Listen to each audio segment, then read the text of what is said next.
Bigfoot, aka Sasquatch, is not confined to the Pacific Northwest. He has been reported on every continent except Antarctica, and some believe he is right here in Louisiana. The creature is said to have a humanoid face, stands between 6 and 8 feet tall, is covered in dark or reddish hair, and smells to high heaven. Bigfoot tracks usually have 5 toes, but researchers claim that in Northwest, Louisiana and East Texas they often have 3 toes. With 1 bulbous big toe and 2 smaller ones. It was hairy and looked like a human in a way, he said. I hollered at him, and he took off running. It happened so quick. I didn't have time to be scared.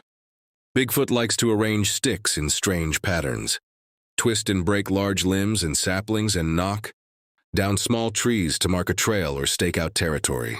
Knocking on trees with a stick is also common and may be a way of signaling one another. One researcher told me that Bigfoot can make sounds ranging from soft whistles and peacock-like cries to terrifying screams and roars. According to him, my family heard a Bigfoot back in the mid-1960s when we lived in the piney woods of northern Wynn Parish not far from Dugdamona River. During the wee hours of one bright moonlit morning, I was awakened by a cacophony of sounds. Our dogs were barking frantically, and the cows and dogs on my uncle's place next door were also agitated.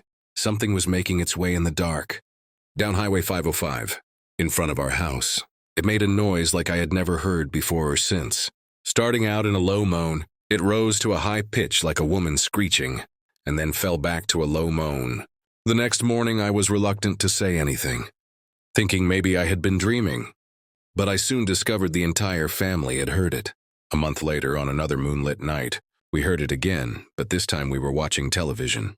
We chalked it up to a cougar, which were sometimes reported in the area, and have jokingly referred to it ever since as the Dugdamona Wild Woman.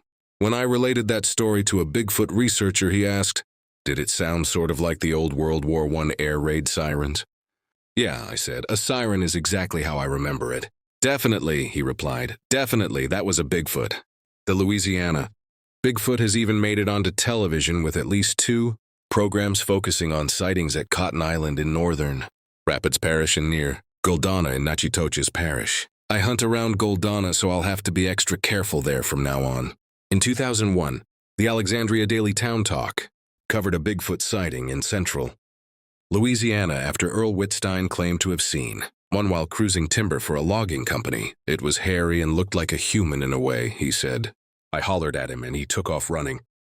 It happened so quick I didn't have time to be scared. 2 days later, Carl Dubois was with Whitstein on the same tract of timber when they saw the creature again.